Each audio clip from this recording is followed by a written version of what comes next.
Le Samsung Galaxy S24 FE, les Galaxy Tab S10 Plus et Ultra, mais aussi les petits derniers Galaxy A16, on a pris en main les toutes dernières nouveautés de Samsung et on vous dit tout ce qu'il y a à savoir dessus.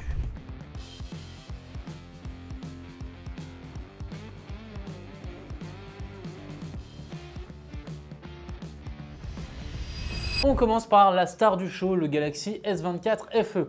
Pour rappel, FE ça veut dire Fan Edition. C'est censé être une version plus accessible des S24 qui fait quelques économies au passage. Bon, le problème, comme chaque année, c'est que le temps qu'ils sortent, le prix des Galaxy S24 de base a tendance à baisser. Résultat, on se retrouve avec ce petit FE qui démarre à 749 € et le Galaxy S24, censé être plus haut de gamme, qui coûte aujourd'hui autour de 650 €. 100 € moins cher. Bon, ceci étant posé, il y a quand même quelques arguments à faire valoir ce FE. A commencer par son écran qui passe d'une dalle de 6,4 à 6,7 pouces et qui se montre bien lumineux avec 1900 nits au compteur en pic. On trouve aussi un design franchement pas piqué des hannetons.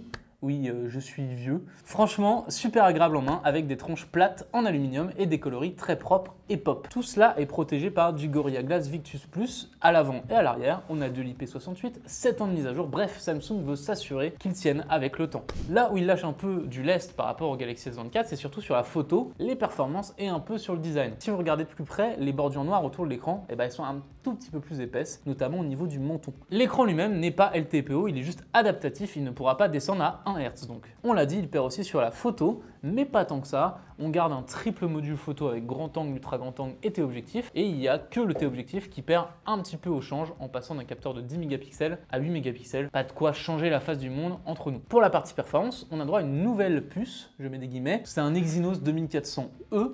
Donc c'est une version un petit peu moins musclée de l'Exynos 2400 des Galaxy S24. Pour terminer, on part sur une batterie de 4700 mAh, une charge de 25 watts un petit peu molle, du Wi-Fi 6E et 8 Go de RAM. Bon, et bien sûr, j'ai failli oublier, toutes les fonctionnalités Galaxy IA qu'on a vu précédemment sur les Z Fold 6 et les Galaxy S24 sont bien entendu intégrées. En soi, c'est pas mal pour 750 €. Je pourrais même le conseiller à ceux qui veulent un grand écran et qui n'ont pas envie d'aller jusqu'à un S24 Plus. Mais Samsung s'auto-concurrence un peu, on dirait. Je ne sais pas ce que vous en pensez, dites-moi en commentaire un petit peu votre avis, car pour le moment, moi je ne sais pas encore trop où le placer. On passe au Tab S10 Plus et Tab S10 Ultra. Samsung renouvelle ses tablettes, ça y est. Et surprise, la Tab S9, l'ancien modèle plus petit, lui il reste en magasin, il n'y a pas de Tab S10. Samsung estime que ce modèle se suffit à lui-même et qu'il n'a pas besoin d'être renouvelé. Bon alors, ces Tab S10, qu'est-ce qu'il y a de nouveau?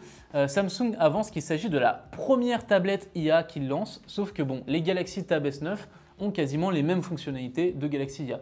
La seule exclusivité, c'est un truc, lorsque vous regardez un film, qui va analyser le signal sonore, isoler la voix pour la rendre un peu plus audible. On a connu mieux. Bon, pour l'écran, vous connaissez, c'est Samsung, Masterclass. On a toujours une dalle absolument somptueuse et c'est fou à quel point le 120 Hz est impressionnant sur un grand écran de 12,4 et 14,6 pouces. Les plus attentifs l'auront remarqué, on garde d'ailleurs les mêmes tailles de dalle que sur les S9.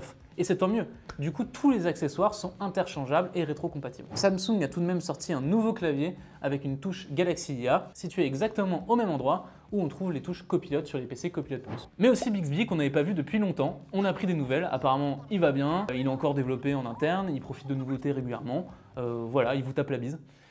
Bon, au niveau performance, Samsung est passé sur une puce Mediatek. Les temps sont durs, je sais. Mais avant de crier, attention tout de même, il y a évidemment quelques gains de performance par rapport au Snapdragon 8 Gen 2 des Tab S9. Même si ça reste un peu négligeable. Quoi d'autre?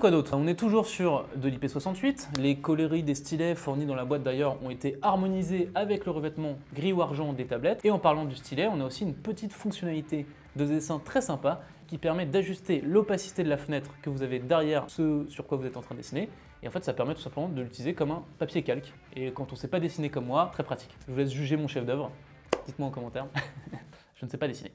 Bon, tout ça, ça coûte quand même un petit peu d'argent, puisque en version Wi-Fi, et pour le modèle Plus, il faudra quand même 1149 €. Et pour la version Ultra, 1349 € pour mettre la main sur ces petits bijoux. Bon, avant que vous partiez, on a aussi vu et pris en main d'autres petites nouveautés. Les nouveaux Galaxy 16 4G et 5G, deux petits smartphones qui promettent de taper dur dans l'entrée de gamme avec un tarif de 219 et 249 €. Très clairement, on est sur le smartphone qu'on va pouvoir conseiller les yeux fermés à des proches qui ne savent pas trop quoi choisir, mais qui veulent quand même du robuste. Surtout que c'est assez ouf, mais Samsung est passé à 6 ans de mise à jour sur ces appareils. On se demande comment les puces Exynos et Mediatek qu'on a à l'intérieur vont réussir à tenir tout ce temps, mais bon, on verra bien. Mais franchement, avec leurs écrans OLED 90 Hz, leur design pas trop vilain, pas trop épais, un grand angle de 50 mégapixels, une certification IP54 qui rassure à la résistance à l'eau et à la poussière, on a clairement deux très bons smartphones pour les petits budgets.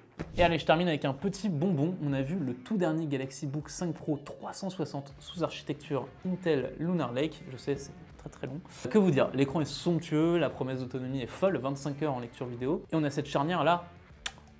Bon, par contre, le prix tape un peu, forcément. 2199 € pour la version de base. C'est le prix que ça coûte, mais tout de même. Voilà, mis à part les Galaxy A16, toutes ces nouveautés sont disponibles immédiatement dans le commerce au moment où je vous parle. Et n'hésitez surtout pas, si elles vous intéressent, eh bien, à vous abonner à la chaîne ou bien aller checker notre site 01net.com où on va tester tout ça de fond en comble avec l'aide du 01 Lab, bien sûr. Moi, je vous dis à bientôt pour une nouvelle vidéo. Oui, le test de l'iPhone arrive, vous inquiétez pas. Prenez soin de vous et des poutous.